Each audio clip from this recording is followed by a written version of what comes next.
급성 혈액암입니다. 현재는 치료 방법이 없습니다. 남은 시간은 3개월 정도로 보입니다. 의사의 차갑고 건조한 목소리가 진료실 안에 울려 퍼졌습니다. 의사의 말이 저를 향한 것인지 확신할 수 없었습니다. 한순간 세상이 멈춘 듯 했습니다. 귀에서는 윙윙거리는 소리만 들렸고 숨을 쉬기가 어려웠습니다. 이게 무슨 말도 안 되는 소리죠.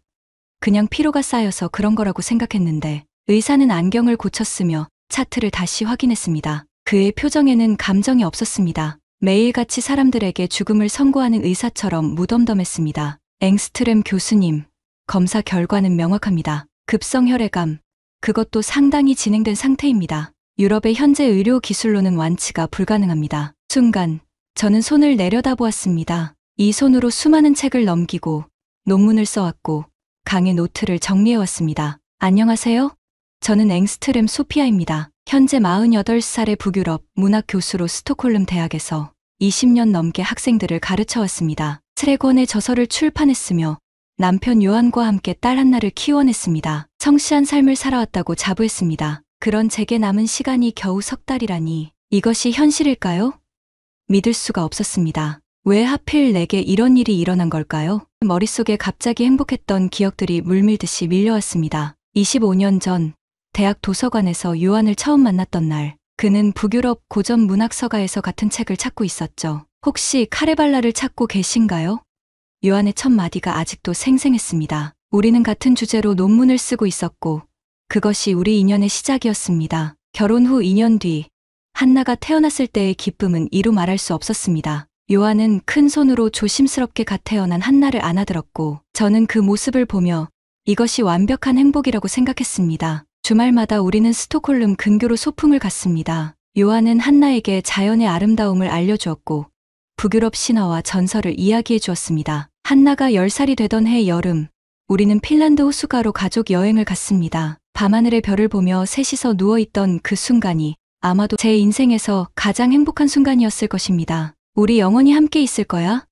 그날 밤 한나가 물었습니다. 요한은 웃으며 대답했습니다. 물론이지. 우린 별처럼 영원할 거야. 하지만 영원이란 것은 없었습니다. 한나가 20살이 되던 해, 요한은 갑자기 복통을 호소하기 시작했습니다. 처음에는 단순한 소화불량이라고 생각했습니다. 요한은 늘 열정적으로 연구에 몰두했고 종종 식사를 거르기도 했으니까요. 저는 남편에게 건강검진을 받아보라고 권했지만 요한은 바쁘다는 핑계로 미루고 있었습니다. 괜찮아, 소피아. 그냥 피로 때문일 거야. 요한은 항상 그렇게 말했습니다. 하지만 통증이 점점 심해지고 요한의 피부색이 노랗게 변하기 시작했습니다. 결국 우리는 병원을 찾았고 그날은 우리 가족의 인생에서 가장 어두운 날 중 하나가 되었습니다. 간암 말기입니다. 이미 많이 진행된 상태라 치료가 어렵습니다. 의사의 말에 세상이 무너져 내렸습니다. 요한은 진단받은 지 채 2달도 되지 않아 급격히 악화되었습니다. 한때 건장했던 그의 몸은 앙상하게 야위었고 생기 넘치던 눈빛은 흐릿해졌습니다. 저와 한나는 그의 마지막 순간을 지켜볼 수밖에 없었습니다. 소피아, 한나, 미안해. 요한의 마지막 말이 그것이었습니다. 저는 남편의 손을 꼭 잡고 눈물을 쏟았습니다. 그리고 한나는 아무 말도 하지 않았습니다. 그저 굳은 표정으로 아버지의 마지막을 지켜보았을 뿐입니다. 저는 잠시 눈을 감고 5해 전으로 돌아갔습니다. 요한의 장례식이 끝난 직후였습니다. 검은 정장을 입은 조문객들이 하나둘 떠나고 저와 한나만이 남았을 때였죠. 한나가 갑자기 저희 손을 꼭 잡았습니다. 그녀의 눈에는 눈물 대신 강한 결의가 서려 있었습니다. 난 결심했어요. 의사가 될 거예요. 저는 딸의 말을 이해하지 못했습니다. 그때까지 한나는 스톡홀름 대학에서 예술사를 전공하고 있었습니다. 미술관 큐레이터가 되는 것이 그녀의 꿈이었죠. 무슨 소리니, 한나. 넌 예술을 사랑하잖아. 갑자기 웬 의사야? 아빠를 살리지 못했잖아요. 한나의 목소리가 떨렸습니다. 의사들은 너무 늦게 발견했다고 했어요. 조기에 발견했다면 살릴 수 있었을 거라고요. 난 그런 의사가 될 거예요. 암을 조기에 발견하고 더 많은 생명을 구하는 의사. 저는 한나가 아버지의 죽음에 큰 충격을 받았다는 것을 알았습니다. 하지만 그것이 일시적인 감정이라고 생각했습니다. 한나, 지금은 내가 혼란스러울 때야. 시간이 지나면 마음이 달라질 거야. 그러나 한나의 결심은 확고했습니다. 그녀는 다음 주부터 의대 입학을 위한 준비를 시작했고 예술사 학위는 포기했습니다. 딸이 슬픔을 극복하는 과정이라고 생각했지만 한나는 정말로 의학의 길을 걷기 시작했습니다. 놀랍게도 한나는 뛰어난 학업 능력을 보였습니다. 의대 입학 시험에서 최고 점수를 받았고 해부학과 생리학에서도 두각을 나타냈습니다. 교수들은 한나의 잠재력에 놀라워했고 저도 점차 딸의 새로운 길을 인정하기 시작했습니다. 내가 정말 원한다면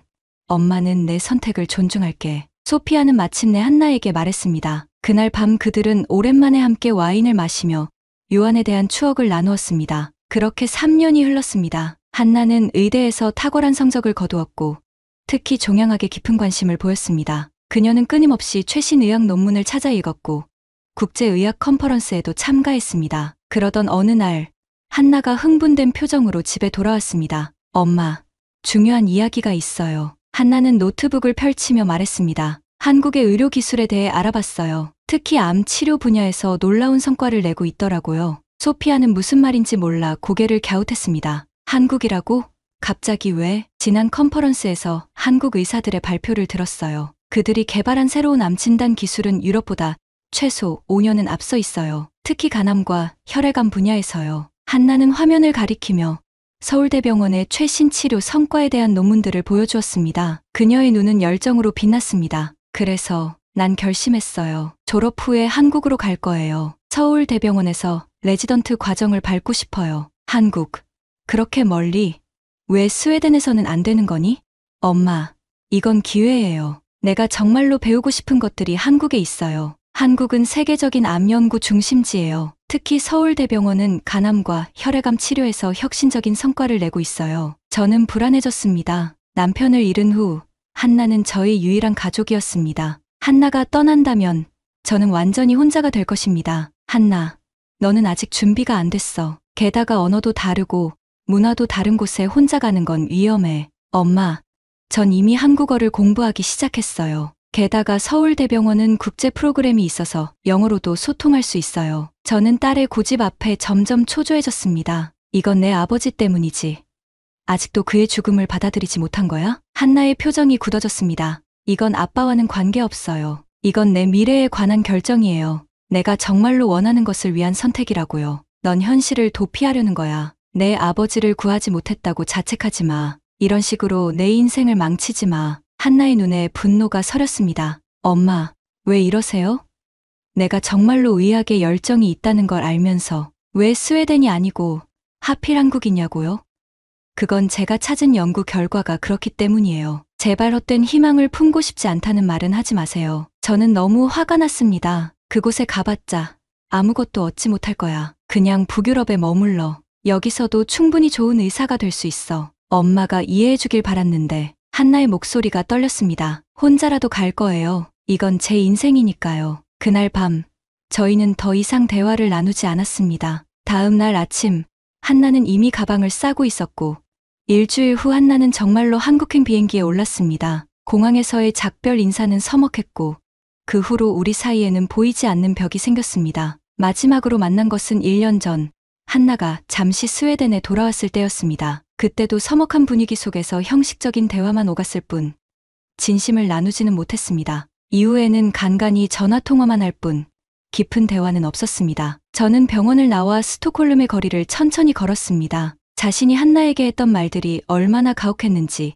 이제야 깨달았습니다. 어쩌면 한나는 진심으로 의학의 발전을 믿었고 그것이 사실일지도 모릅니다. 하지만 저는 그 가능성을 인정하지 않았습니다. 남편을 잃은 슬픔에 사로잡혀 딸의 열정을 이해하지 못했던 것입니다. 지금 저는 그런 한나에게 자신의 병을 어떻게 알려야 할지 막막했습니다. 왜 하필 나에게 이런 일이 생긴 걸까? 병원에서 돌아와서 소파에 몸을 던지듯 앉았습니다. 온몸에서 힘이 빠져나가는 듯 했습니다. 창밖으로 스톡홀름의 밤이 찾아왔습니다. 창가에 서서 도시의 불빛을 바라보았습니다. 저에게는 시간이 얼마 남지 않았습니다. 갑자기 가슴속에서 강한 충동이 일었습니다. 마지막으로 한나를 보고 싶어. 그리고 화해하고 싶어. 저는 결심했습니다. 바로 컴퓨터를 켜고 서울행 비행기 표를 예약했습니다. 시간이 얼마 남지 않았기에 더 이상 미룰 수 없었습니다. 딸에게 자신의 상태를 직접 알리고 마지막 작별 인사를 하기 위해 서울로 떠나기로 했습니다. 스톡홀름의 가을 풍경이 차분하게 펼쳐져 있었습니다. 이 도시에서 수십 년을 살아왔고 남편과 함께 딸을 키웠으며 대학에서 북유럽 문학을 가르쳤습니다. 하지만 이제 이 모든 것과 이별할 준비를 하고 있었습니다. 알란다 국제공항에 도착해서 출국 수속을 밟으며 제 결정이 올바른 것인지 다시 한번 생각했습니다. 한나에게 갑자기 나타나 제 상태를 알리는 것이 딸에게 더 큰 충격을 줄 수도 있었습니다. 하지만 마지막 순간은 딸과 함께하고 싶었습니다. 그것이 유일한 소망이었습니다. 서울행 비행기 탑승이 시작되었습니다. 탑승구로 이동해 주시기 바랍니다. 안내 방송이 울리자 천천히 일어나 탑승구로 향했습니다. 11시간의 비행기 창가에 앉아 구름 위로 솟아오르는 비행기를 바라보았습니다. 이륙하는 순간 마음은 이상하게도 평온해졌습니다. 마치 모든 것을 내려놓은 듯한 기분이었습니다. 비행 시간 동안 대부분 잠을 청했습니다. 약의 부작용으로 극심한 피로감을 느꼈고 간간히 깨어날 때마다 창밖으로 보이는 구름을 바라보며 한나를 만났을 때 어떤 말부터 해야 할지 고민했습니다. 한나야, 엄마가 곧 죽을 것 같아. 아니, 이렇게 직설적으로 말할 수는 없었습니다. 한나야, 엄마가 너무 보고 싶어서 왔어. 이것도 진실의 절반만 담고 있었습니다. 어쩌면 말보다 행동이 더 중요할지도 모른다고 생각했습니다. 마지막 남은 시간 동안 딸과 함께하는 것, 그것이야말로 제가 할 수 있는 가장 진실된 표현일 것입니다. 인천국제공항에 도착했을 때 이미 기력이 많이 떨어진 상태였습니다. 입국 심사를 기다리는 동안 온몸이 땀으로 젖었고 심장이 불규칙하게 뛰는 것을 느꼈습니다. 가까스로 입국 심사대에 도착했지만 여권을 제시하는 순간 시야가 흐려지기 시작했습니다. 괜찮으세요? 심사관의 물음이 멀리서 들려왔습니다. 대답하려 했지만 다리에 힘이 풀리며 그대로 바닥으로 쓰러졌습니다. 마지막으로 본 것은 천장의 밝은 불빛과 자신을 향해 달려오는 사람들의 희미한 모습이었습니다. 하얀 천장이 제 시야를 가득 채웠습니다. 저는 눈을 깜빡이며 주변을 살폈습니다. 병실이었습니다. 창밖으로는 낯선 도시의 풍경이 펼쳐져 있었고 병실 안에는 생소한 의료 장비들이 놓여 있었습니다. 팔에 꽂힌 주사 바늘을 보며 상황을 이해하려 노력했습니다. 엄마, 문이 열리고 한나가 들어왔습니다. 한나의 눈은 붉게 충혈되어 있었고 얼굴에는 피로가 가득했습니다. 저는 딸을 보자마자 눈물이 쏟아졌습니다. 한나, 내가 왜 여기 있는 거지? 힘없는 목소리로 물었습니다. 한나는 제 손을 꼭 잡았습니다. 엄마가 인천공항에서 쓰러졌어요. 지금은 서울대병원 응급실에서 치료 중이에요. 왜 갑자기 오셨어요?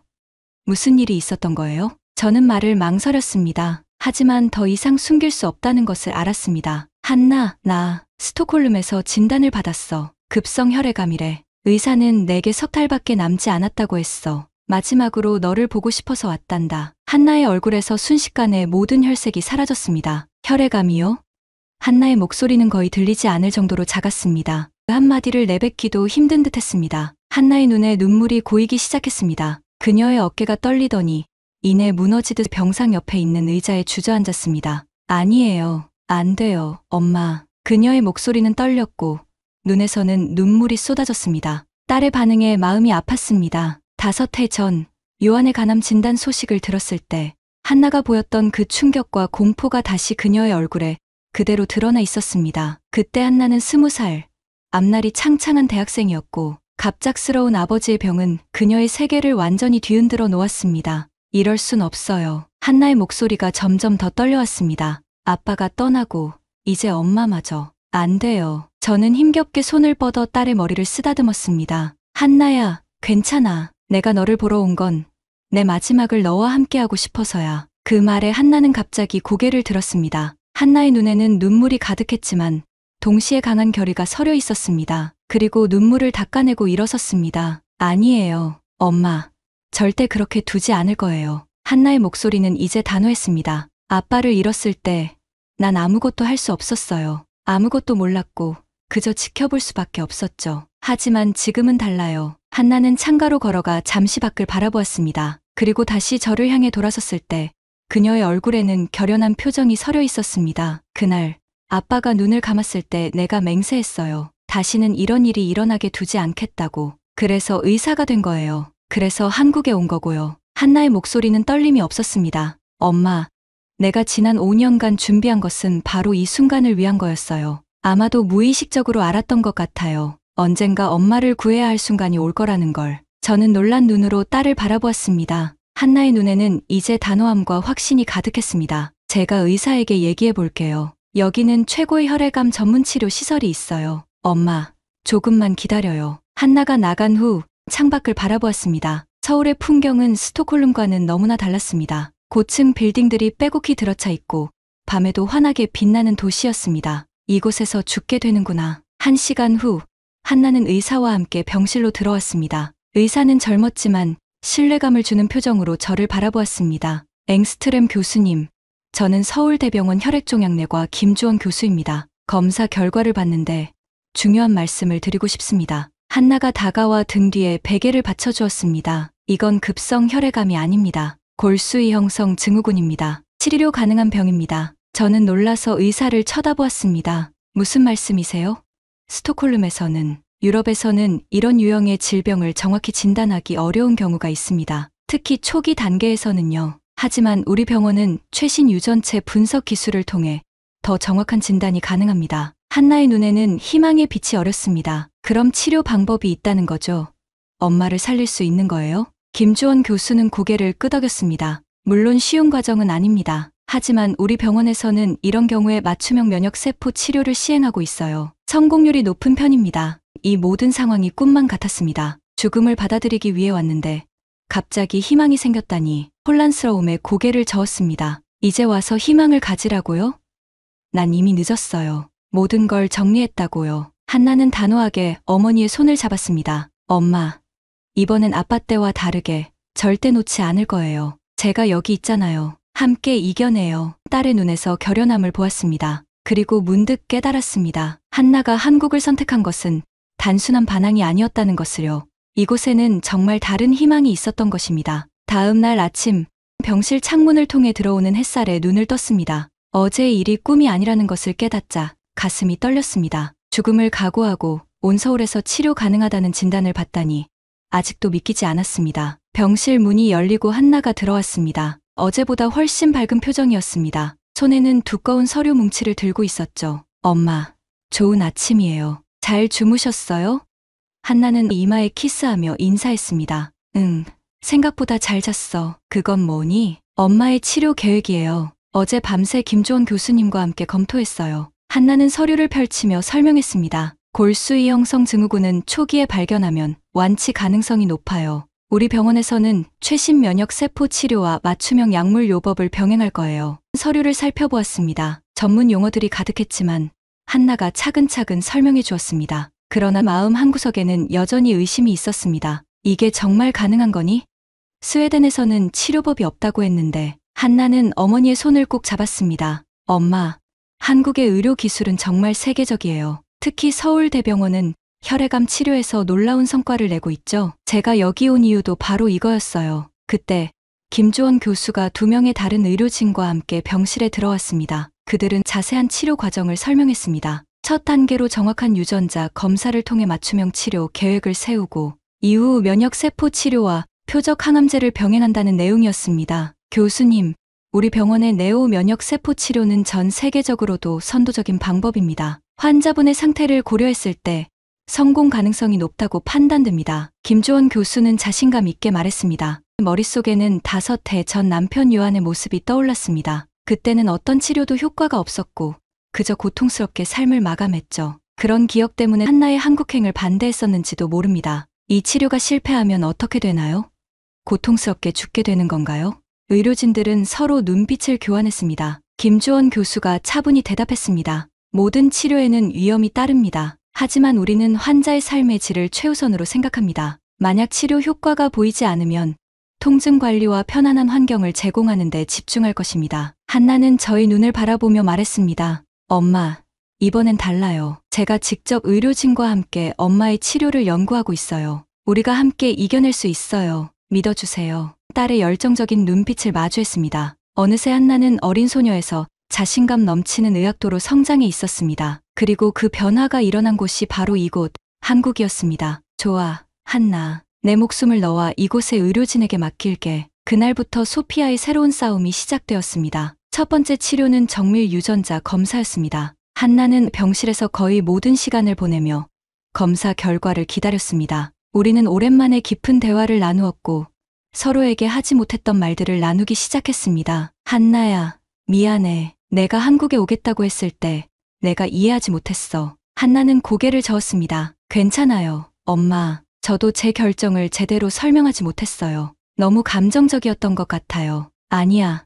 내가 아니라 내가 감정적이었어. 내 아버지를 잃은 후 나는 모든 희망을 포기했던 것 같아. 그래서 내가 희망을 이야기할 때 그것을 받아들일 준비가 되어 있지 않았던 거야. 한나는 제 손을 잡고 미소를 지었습니다. 이제 우린 새로운 시작을 할 수 있어요. 함께요. 3일 뒤 유전자 검사 결과가 나왔고 맞춤형 치료가 시작되었습니다. 치료는 쉽지 않았습니다. 면역 세포 치료는 강한 부작용을 동반했고 종종 심한 피로감과 오한을 경험했습니다. 하지만 한나는 항상 곁에 있었고 서울대병원의 의료진들은 최선을 다해 저를 돌보았습니다. 시간이 지날수록 저는 점차 한국의 의료 시스템에 감탄하기 시작했습니다. 모든 것이 효율적이고 첨단 기술로 무장되어 있었습니다. 환자 중심의 접근 방식과 의료진들의 헌신적인 태도는 깊은 인상을 남겼습니다. 스웨덴에서는 이런 걸 본 적이 없어. 의사들이 이렇게 환자와 가족에게 시간을 할애하는 경우가 드물어. 그래서 제가 여기에 있는 거예요.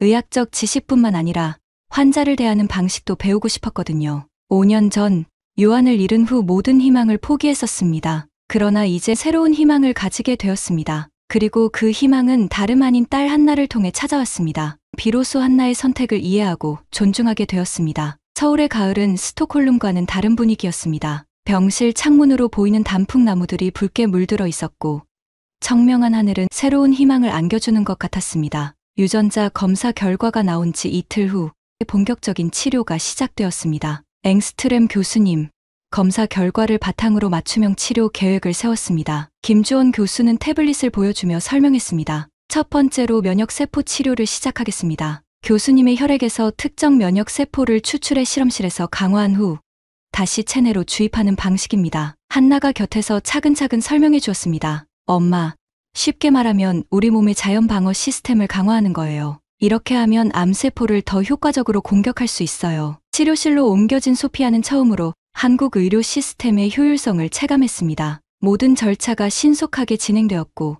의료진들은 숙련된 손길로 장비를 다루었습니다. 무엇보다 놀라웠던 것은 디지털화된 의료 시스템이었습니다. 태블릿 하나로 환자의 모든 정보를 확인하고 실시간으로 상태를 모니터링하는 모습에 감탄했습니다. 한국의 의료 시스템은 정말 놀랍네요. 간호사가 미소를 지었습니다. 네, 저희는 스마트 헬스케어를 지향하고 있습니다. 모든 정보가 클라우드에 저장되어 언제든지 접근할 수 있고 인공지능을 활용해 최적의 치료 방법을 찾아내죠. 첫 번째 치료는 생각보다 고통스럽지 않았습니다. 다만 치료 후에 극심한 피로감을 느꼈고 한나의 도움 없이는 거동이 어려웠습니다. 한나는 학업과 간호를 병행하느라 지쳐 보였지만 항상 밝은 표정으로 소피아를 대했습니다. 한나, 너무 무리하는 것 아니니?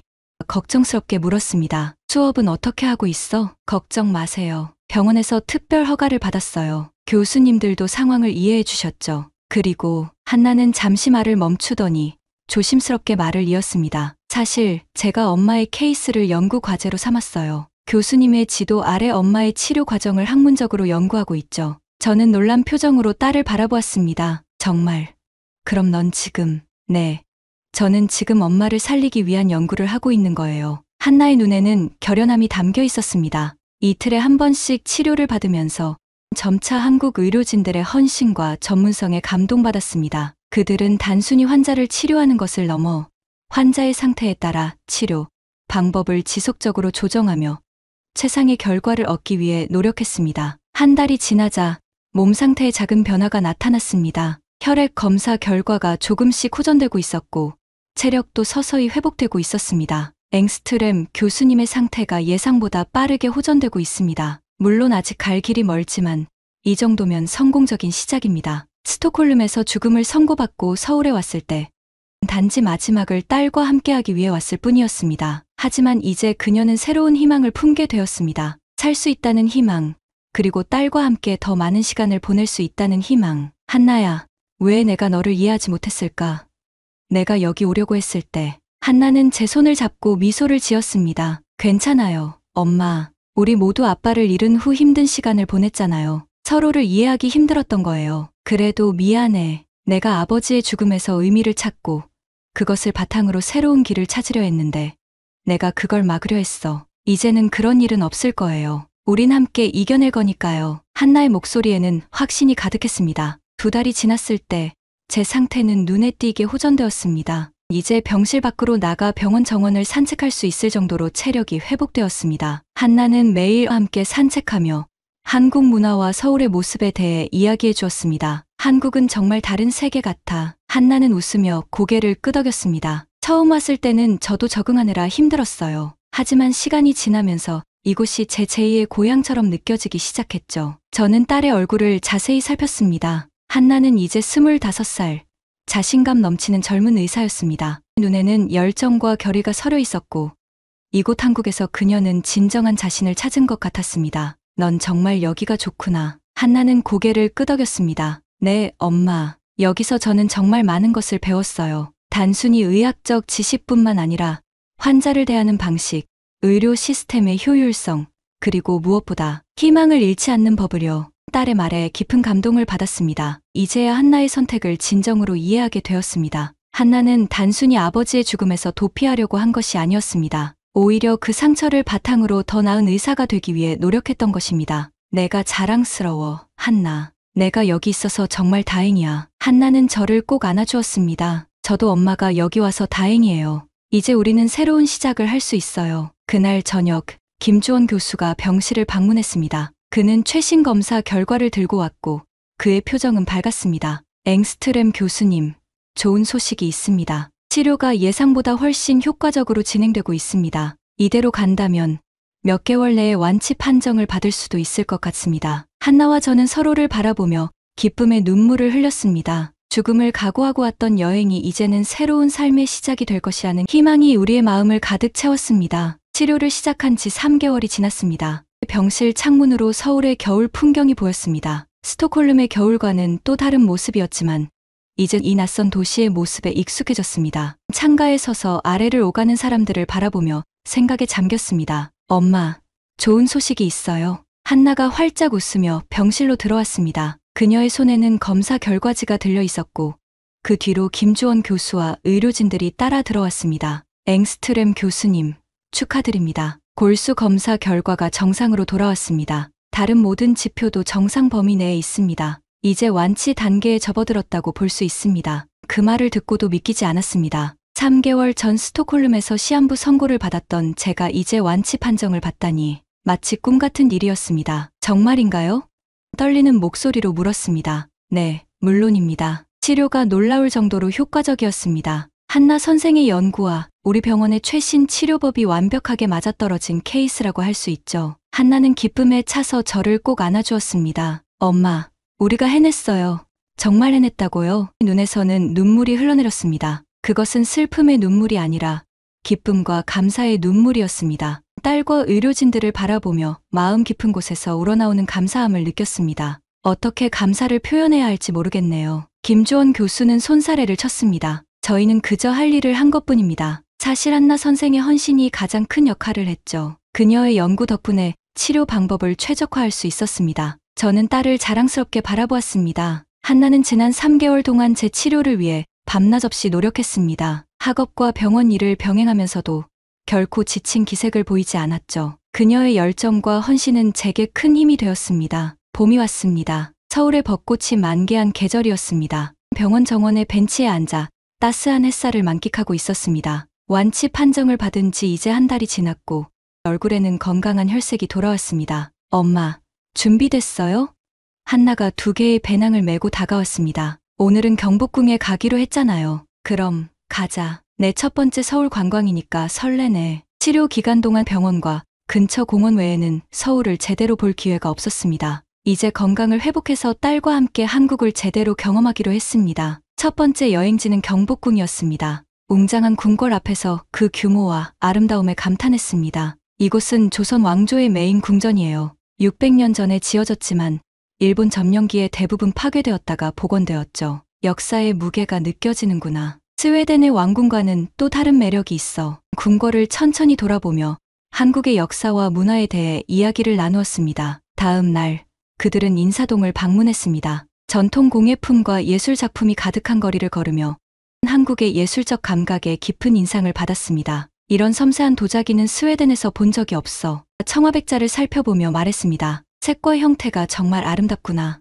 우리는 작은 찻집에 들어가 전통차를 마셨습니다. 차분한 분위기 속에서 한국의 차 문화를 경험하며 이런 여유로운 시간이 얼마나 소중한지 새삼 깨달았습니다. 한나야, 내가 한국을 선택한 이유를 이제 조금 알 것 같아. 이곳에는 전통과 현대가 공존하는 독특한 매력이 있구나. 맞아요, 엄마. 처음에는 의학 때문에 왔지만 점점 이 나라와 문화에 매료되었어요. 일주일 동안 서울 곳곳을 돌아다녔습니다. 북촌 한옥마을의 전통 가옥들, 남산타워에서 바라본 서울의 야경, 한강변에서의 자전거 라이딩, 매일이 새로운 발견으로 가득했습니다. 그러던 어느 날 한 가지 생각이 떠올랐습니다. 한나야, 우리 부산도 가볼까?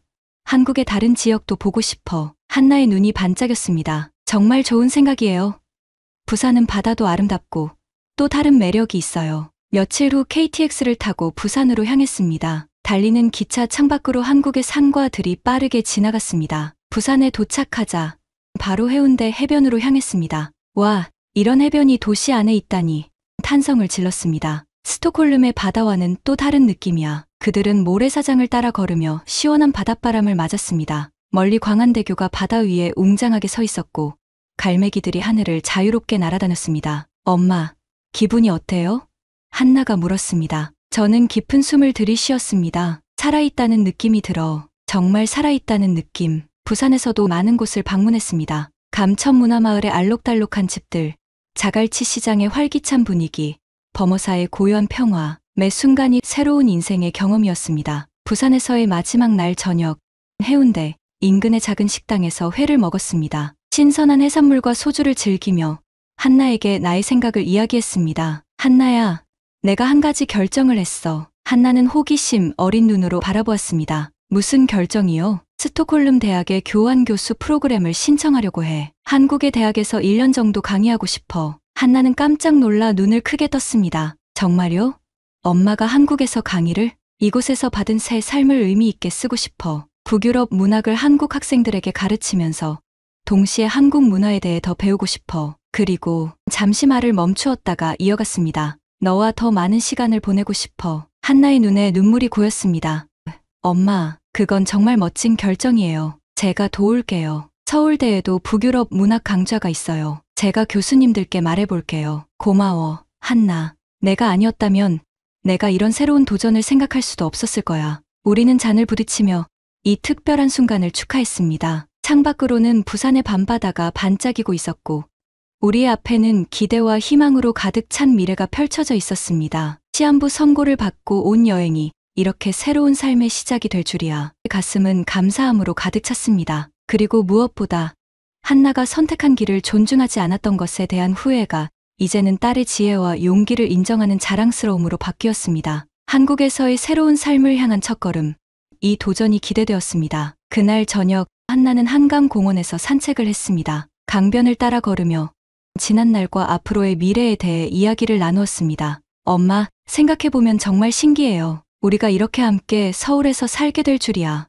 인생은 참 예측할 수 없는 것 같아. 시한부 선고를 받고 마지막 작별을 고하러 왔는데 오히려 새로운 삶을 시작하게 되다니. 한강의 물결이 달빛을 받아 반짝였습니다. 스톡홀름에서 서울까지 제 여정은 단순한 거리의 이동이 아니라 삶의 전환점이었습니다. 죽음을 앞두고 찾은 이곳에서 오히려 새로운 삶을 발견했고 한때 이해하지 못했던 딸의 선택이 결국 제 생명을 구했습니다. 한나야, 고마워. 내가 내 삶을 구했을 뿐만 아니라 내게 새로운 삶의 의미를 찾게 해주었어. 한나의 눈에 눈물이 고였습니다. 엄마, 우리는 이제 과거의 후회보다 새로운 미래를 향해 나아갈 거예요. 함께요. 해가 지고 별들이 하나둘 밤하늘에 떠오르는 가운데 한강변을 따라 천천히 집으로 향했습니다. 우리 앞에는 도전과 기회로 가득 찬 새로운 삶이 펼쳐져 있었고 스톡홀름에서 서울까지 죽음에서 삶으로 끝이 아닌 새로운 시작이었습니다. 오늘의 사연 어떠셨나요? 소피아가 건강해져서 한나와 한국에서 행복한 삶을 시작하길 바랄게요. 지금까지 지수였습니다. 사연이 마음에 드셨다면 구독과 좋아요를 눌러주세요. 여러분의 관심은 저희에게 큰 힘이 됩니다. 앞으로도 많은 사연을 소개할 수 있기를 바랍니다. 감사합니다.